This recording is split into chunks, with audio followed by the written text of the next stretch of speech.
in listen-only mode. 30? 30. Yes, sir. 30. Okay, so you can see my screen, so I will jump right to it. I thank you again, Sridhar, and I also thank IUCEE and all of you because you came today. Today is the kickoff of a very important event, and that is that we will be talking about higher studies after engineering. And so let's get right to it. What we Let us get right to it, and then I'll open it up to questions. Um, a lot of students in India, most of them, obviously, after engineering, they obviously go and work. But about 10 to 20% of the students they do elect to study further. And so Dr. Vedula and we had a discussion earlier this year, and we said, why don't we talk about the several options that are available to students, not only about studying in India, but about studying in other countries. And that is what really kicked this webinar series, as you will learn shortly. Obviously, studying beyond your BE or BTech degree, in many cases, it makes sense.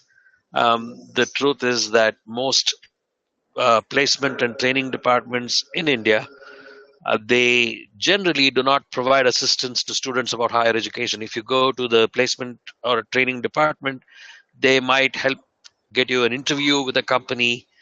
They might train you about, I don't know, Java or something, because that is hot on the market in the market.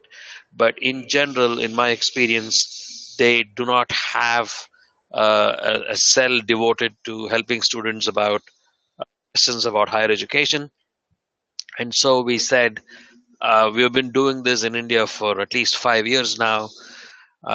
So we said, why don't we launch a webinar series dedicated to this problem, so that students who want to go abroad or who want to study even in India can come to us, can come to this webinar series to learn about a lot of the details that they today otherwise learn from friends or from family or from other sources.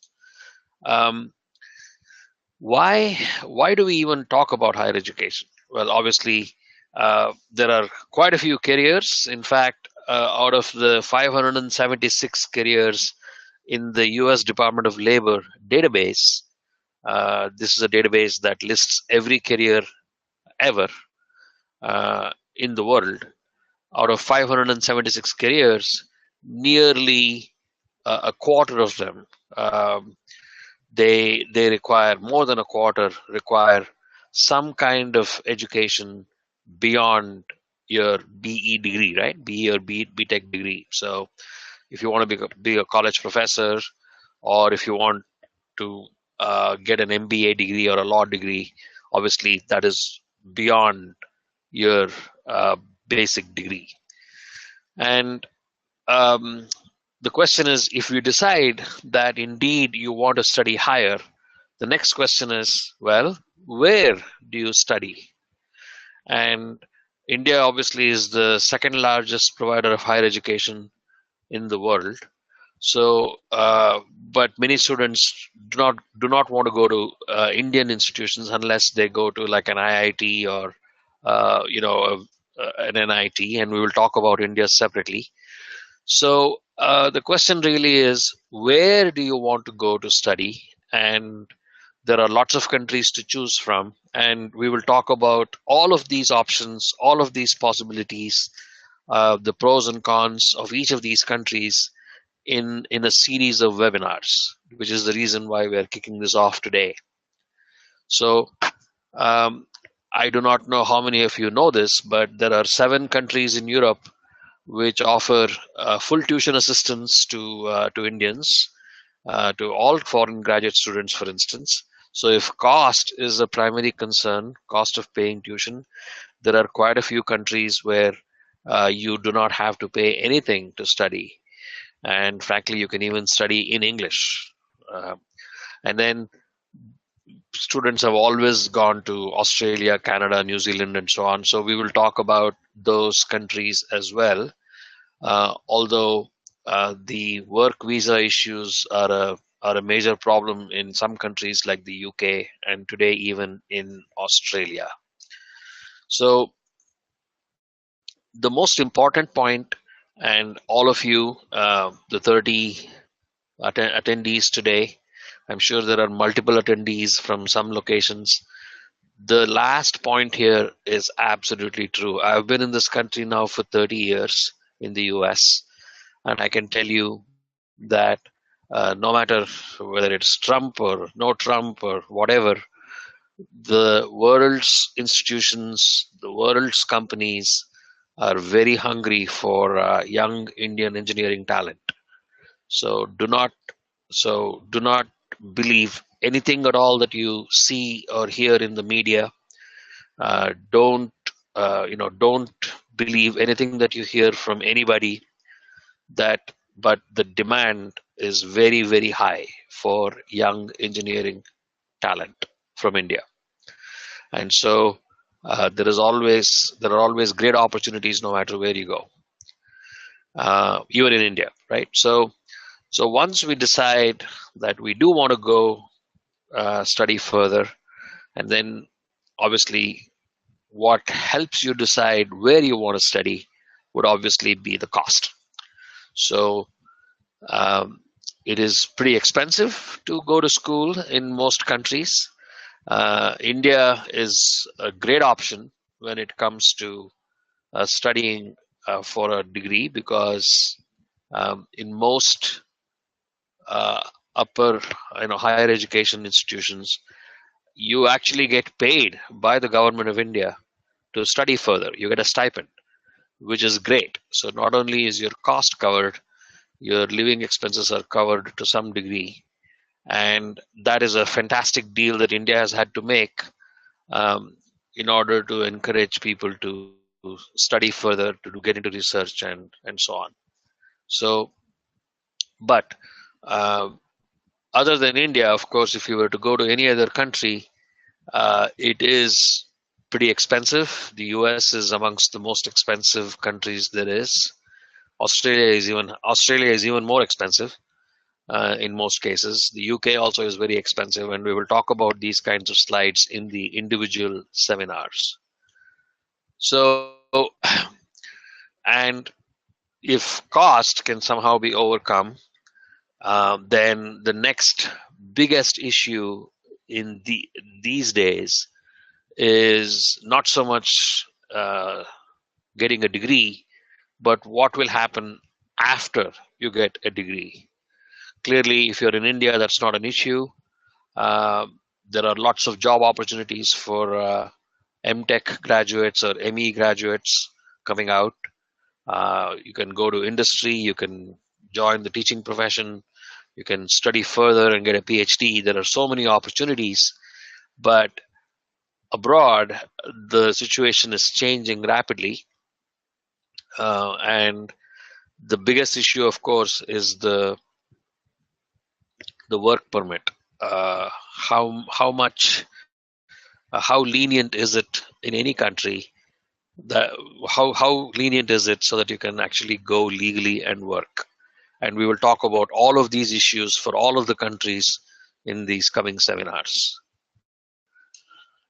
Um, the other problem, which frankly Sridhar and I, we've been doing this for many years now, these kinds of webinars, and Sridhar can relate to this particular question, and that is that quite a few students, they do not do sufficient planning, and they simply go by uh, a destination country or the name of a particular college because they have just heard about it.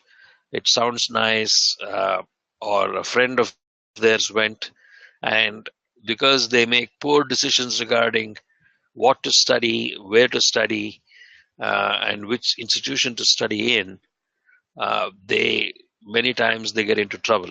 They don't get job opportunities that other friends have gotten, and as a result, they are not very happy with their choice. So that is also something we will spend a lot of time on in these webinar classes. So again, I wanted this to be a fairly brief introduction to what we are doing with this higher education webinar series.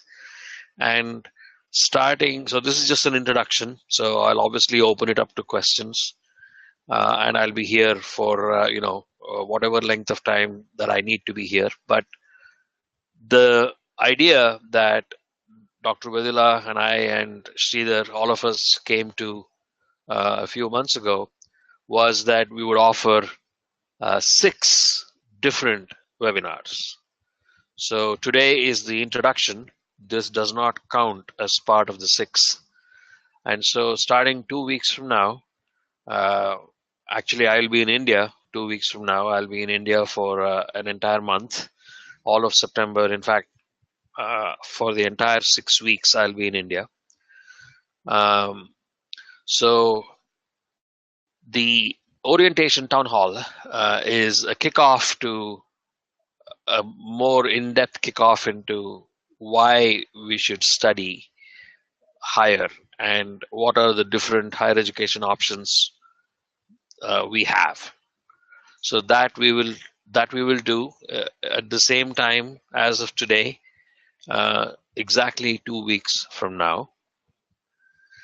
And then the following week, the 12th of September, we will discuss all the opportunities that students have about higher education in India, including, as I said, what it takes to get into the IITs, the IIScs, NIT, and IIM. We will also talk about the new ranking system that has been updated by the Department of Human Resources in India. It is a good ranking system. We will talk about ranking in general. I'm opposed to college rankings, but in India, the ranking system is really good because every other option that we have about ranking in India is not quite that good. So the government's ranking system is pretty good. Then on the 19th, we will discuss opportunities for higher education in Europe and in the Commonwealth countries, the UK, Australia, and New Zealand. And we will talk about how to research colleges and where to find financial aid and all the kinds of questions that students typically have when they're considering a location. And then starting 26th of September, the focus will all be on the US. And Sridhar and I have done this many times before. We will start off with discussing all the basics that you need to know about the US. I've been doing this for many years now. In fact, one of the reasons I'm coming to India now, or I'm going to India now, is that I have contracts with many of the colleges in India where I conduct these kinds of seminars and college day events where we talk about opportunities